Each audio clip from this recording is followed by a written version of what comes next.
Good Wednesday, everyone. I'm Cyrus Webb, and welcome to Conversation Daily News. Glad you all could be with us. Of course, you have your news headlines coming up on this hump day. Have a message from my book, Worry That Choose to Live By. And in today's news you can use. Yesterday, I spoke with Jeremiah Robinson of Cionic, as well as Patty Glepfelter, about help for those with mobility issues. You don't want to miss that. Enjoy today's broadcast. For Conversation Daily News, I'm Cyrus Webb with your Wednesday headlines. In international news, Palestinians fight in hard-hit areas of Gaza while deal emerges to deliver medicine to hostages. Palestinian militants battled Israeli forces in devastated northern Gaza and launched a barrage of rockets from farther south on Tuesday in a show of force more than 100 days into Israel's massive air and ground campaign against a tiny coastal enclave. The fighting in the north, which was the first target of Israel's offensive and where entire neighborhoods have been pulverized, showed how far Israel remains from achieving its goals of dismantling Hamas and returning scores of hostages captured in the October 7th attack that sparked the war.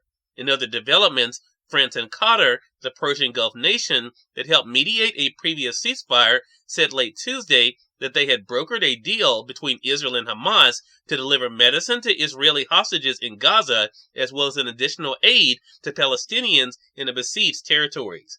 France said it had been working since October on the deal, which will provide 3 months' worth of medication for 45 hostages with chronic illnesses, as well as other medicines and vitamins. The medicines are expected to enter Gaza from Egypt today. It was the first known agreement between the warring sides since a week-long truce in November. Meanwhile, Gaza's humanitarian crisis is worsening, with 85% of the territory's 2.3 million Palestinians having fled their homes, and UN agencies warning of mass starvation and disease. The conflict threatens to widen after the U.S. and Israel traded strikes with Iranian-backed groups across the region.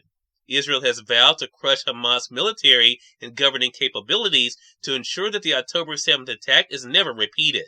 Militants stormed into Israel from Gaza that day, killing some 1,200 people, mostly civilians, and capturing around 250 people. With strong diplomatic and military support from the U.S., Israel has resisted international calls for a ceasefire, says the Associated Press. Nearly half of the hostages were released during the truce, but more than 100 remain in captivity. Hamas has said it will not release any others until Israel ends the war. The longer the war goes on, the more it threatens to ignite more fronts across the region, says the Associated Press. Iranian-backed groups in Iraq and Syria have carried out dozens of attacks on bases housing U.S. forces, and the U.S. strike in Baghdad killed an Iranian-backed militia leader earlier this month. In national news, Justice Department report into Uvalde school shooting expected this week, says the Associated Press.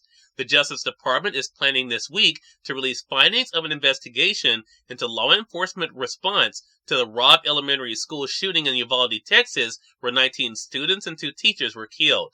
The report is expected to be released on Thursday. Uvalde Consolidated School District Superintendent notified the community of the imminent report at a school meeting Monday night. Justice Department officials have previously said the review into one of the deadliest school shootings in U.S. history would focus on the law enforcement response, a usual step prompted by contradictory information from authorities at the time. The DOJ has said the investigation will provide an independent account of law enforcement actions and response that day and identify lessons learned and best practices to help first responders prepare for active shooter events. In more national news, U.S. says Texas blocked border agents from entering park to try to save 3 migrants who drowned. The U.S. Homeland Security Department said over the weekend that Texas denied federal agents access to a stretch of border where they were trying to rescue 3 migrants who drowned. The federal government's account came hours after a U.S. representative said the Texas Military Department and Texas National Guard did not grant access to Border Patrol agents to save the migrants. Mexican authorities recovered the bodies of a woman and 2 children over the weekend across the border from Eagle Pass, Texas. This is a tragedy and the state bears responsibility, said the U.S. representative. The drownings come amid escalating tensions between Texas and the U.S. government over immigration enforcement. Over the weekend, the Justice Department told the Supreme Court that Texas had taken control of an area in Eagle Pass known as Shelby Park and were not letting Border Patrol agents enter. And finally, in entertainment news, Elton John achieves rare EGOT status with Emmy win for Dodger Stadium farewell concert special. Elton John has achieved EGOT status. The famed British singer-pianist won an Emmy Award this week for Best Variety Special for Elton John Live, Farewell from Dodger Stadium, a 3-hour concert documentary that streamed on Disney+. John said he was incredibly humbled by joining the elite group of EGOT winners who have won Emmy, Grammy, Oscar, and Tony Awards. Cyrus Webb, Conversations Daily News. It's time for a message from my book, Word That Choose to Live By. Enjoy. Good Wednesday, everyone, and welcome to this episode of Words That Choose to Live By. This moment right now is a present. Your life is an opportunity. Choose to see yourself as the gift that you are and live your life with purpose.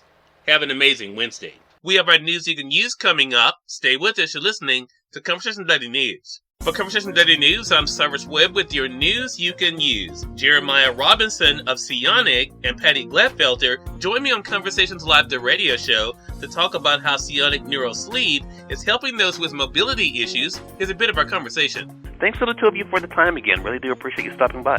Thank you so much for having us on the show. Well, congratulations to you, Jeremiah. I want to begin with you. What is it that drove you to create this neural sleeve? This mission is deeply personal to me. In 2010, my daughter was diagnosed with cerebral palsy, which is a neurological condition which impacts her walking and gross motor skills. And for years, our family searched for solutions that could help her gain strength and improve her independence. And there really wasn't much out there.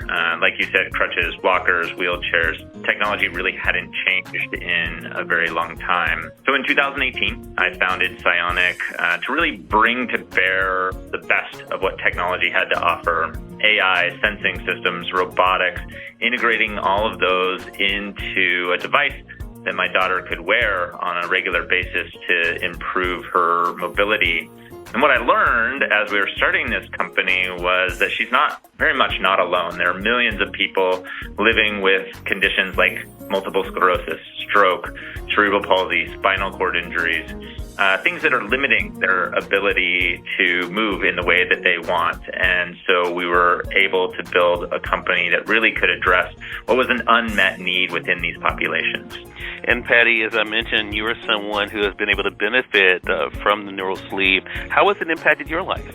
Well, it's been a game changer in my life. I was diagnosed with multiple sclerosis 33 years ago, and I became a physical therapist 48 years ago. So when I got the diagnosis of MS, there was no treatment actually for MS at that time, so it was pretty scary. And I had a fairly bleak outlook for my future, I thought, at the time. But in those years, treatments improved, and one of the biggest changes that I've had in terms of my mobility has been the Cionic Sleeve. Cyrus Webb, Conversations Daily News. We thank you all for tuning into this edition of Conversations Daily News, but let's get into more news, message from my book, Word That Choose to Live By, and of course, entertainment spotlight. Until then, I'm your host, Cyrus Webb, saying as always, enjoy your day, enjoy your life, enjoy your world. Thank you all for choosing Conversation Daily News today. Let us go make today amazing. Take care.